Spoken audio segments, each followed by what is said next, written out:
खड़े हो रहे हैं। अब निशिकांत दुबे तो ये बोल रहे हैं कि अरविंद केजरीवाल ने इनको दिल्ली से भागने में मदद निशिकांत दुबे जी के साथ कहानियाँ बहुत बढ़िया बनाते हैं और उस कहानी बनाने में कई किरदार होते हैं।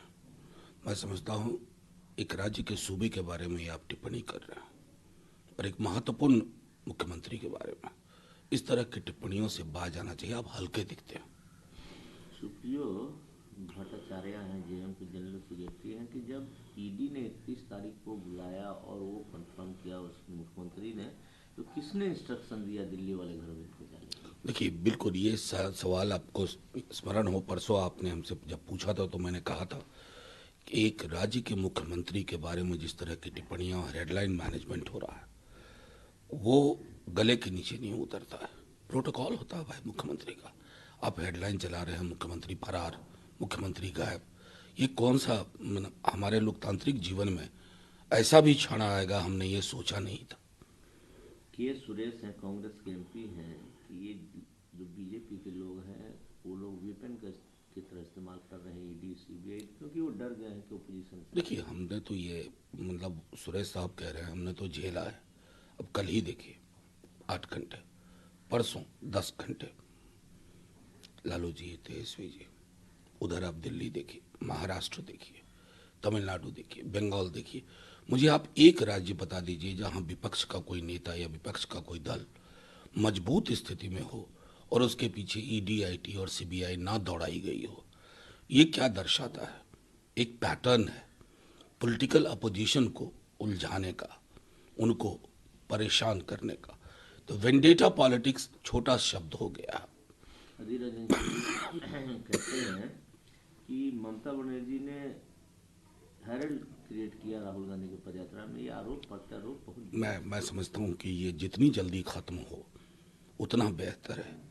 मैं मानता हूँ हर राज्य में अलग अलग पार्टियों के अपने फुटप्रिंट की चिंता होती है, लेकिन उस चिंता से परे एक व्यापक सरोकार की भी चिंता होनी चाहिए। हकीकत यह है कि ममता जी एक मजबूत ताकत है। किसी प्रकार से उस ताकत को मैं समझता हूँ उसके साथ ही एक समावेशी चरित्र का की राजनीति वहाँ की जाए। राहुल गांधी कहते हैं कि एक्सरे करने का समय आ गया इंडिया का पॉपुलेशन से संबंधित होने के बाद। देखिए, ये लगातार वो भी कह रहे हैं और आप अगर देखें तो यहाँ लालू जी से जो एक उभार इसके लिए शुरू हुआ था 2010-11 में, उसकी परिणति हुई बिहार की जातिगत जनगणना में। क्योंकि मुख्यमंत्री तो इतने वर्षों से थे, कभी नहीं हुआ। तेजस्वी जी जब आए तो उन्होंने, और आप सबको याद है कैसे प्रस्ताव गया, कैसे दिल्ली लेके गए तेजस्वी जी को जब हम सरकार में भी नहीं थे। इसकी बेहद आवश्यकता है। आखिर देश के विकास के मानचित्र को अगर आपको सबके प्रतिनिधित्व वाला, सबकी भागीदारी वाला बनाना है, आपको ये आंकड़े चाहिए। इन आंकड़ों के बिना अगर आप विकास की बात करेंगे ना, तो वो 5 समृद्धि के टापू का विकास होगा। पूरे महासागर में, असमानता के महासागर में कोई प्रभाव नहीं पड़ेगा। गिरिराज सिंह कहते हैं कि राहुल गांधी के कदम जहाँ पड़ते हैं वहाँ अपोजिशन टूट जाता है। पहले अपनी पार्टी के अंदर न्याय करे वो। नहीं, उन्होंने शब्द भी इस्तेमाल किया, इनऑस्पिशियस। इनऑस्पिशियस का मतलब होता है कि आप इसी तरह की चीजें बोलते हैं। और गिरिराज जी किस विभाग के मंत्री हैं संभवतः आपको भी नहीं पता होगा। उनका विभाग है कि हलाल खाओ कि झटका खाओ, इंडिया वर्सेस पाकिस्तान, हिंदू मुसलमान। इस तरह का कोई पोर्टफोलियो एक्चुअली है नहीं केंद्र में। मैं तो माननीय प्रधानमंत्री जी से आग्रह करूंगा कि इनका पोर्टफोलियो ही सीमित कर दिया जाए इसी तरह की चीज़ों के लिए, ताकि लोगों को भी हैरानी नहीं होगी। नित्यानंद राय बोलते हैं कि ईडी वहीं जाती है जहाँ लूटा जाता है, कानून तोड़ा जाता है। इस तरह की बात कौन कह रहे हैं? नित्यानंद राय। नित्यानंद जी को मैं आग्रह करूंगा, ये जो काल चक्र है ना, ये अद्भुत चीज है। सत्ता पलटती है ना, बहुत लोग जद में आएंगे। आपने ईडी, आईटी, सीबीआई को कितना प्रेडिक्टेबल कर दिया। तमिलनाडु में ईडी का संबंध जिन किसानों को मिला उनके पास 500 रुपए भी नहीं थे। क्या ये शर्म की बात नहीं है?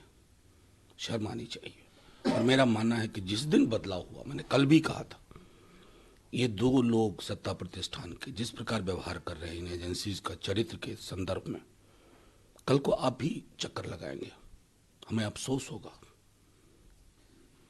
समाजवादी पार्टी ने अपने 16 कैंडिडेट की घोषणा कर दी कभी लोकसभा चुनाव। हाँ, कल मैंने वो फहरिस्त देखी है और मुझको लगता है अब धीरे धीरे हर पार्टी अपना अपने हिसाब से एक फैसला लेगी अलग अलग संदर्भ में। उत्तराखंड के सीएम कहते हैं कि कमेटी जो बनी थी यूसीसी के लिए, उन्होंने एक 2 फरवरी डेट दिया है ड्राफ्ट पेश करने का।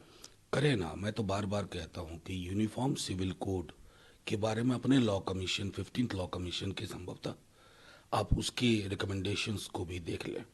यूसीसी को एक उपकरण की तरह इस्तेमाल ना करें। विशाल देश है, अलग अलग तरह की विविधता है। उन विविधताओं पर आप यूसीसी के माध्यम से अगर एक फिक्टिशियस एक रूपता देते हैं ना, तो वो नुकसान करता है विविधता का। नमस्कार, मैं हूं मानक गुप्ता। अगर आपको हमारा ये वीडियो पसंद आया हो तो इसे लाइक और शेयर जरूर करें, और हां, हमें सब्सक्राइब और फॉलो करना ना भूलें ताकि आप देश और दुनिया की कोई खबर मिस ना करें। तो जुड़े रहिए हमारे साथ और देखते रहिए न्यूज़ 24।